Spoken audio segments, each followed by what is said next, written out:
Ketina. Yes.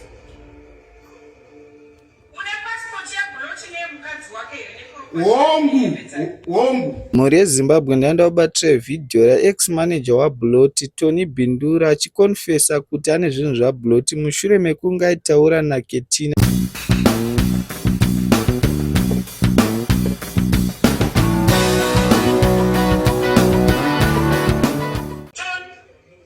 Ketina. Yes.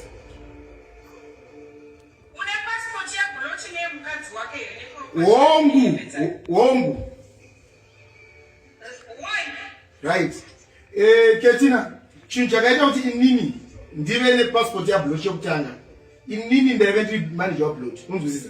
Ndiri manager waBloti ndinaichengeta madocuments eartist yangu. Mabookings ese ndinai responsible for mabookings.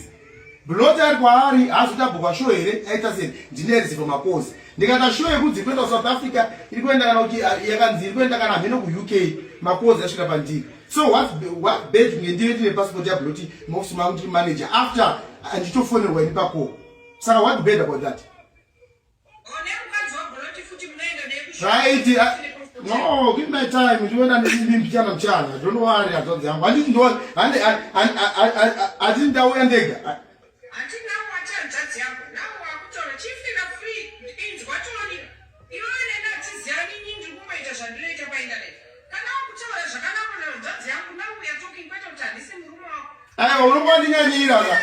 Unokwandinyanira.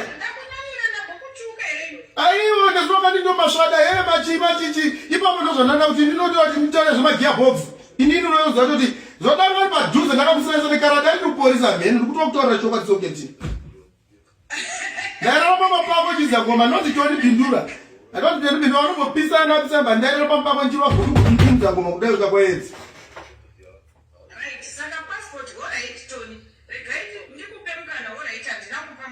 yeah.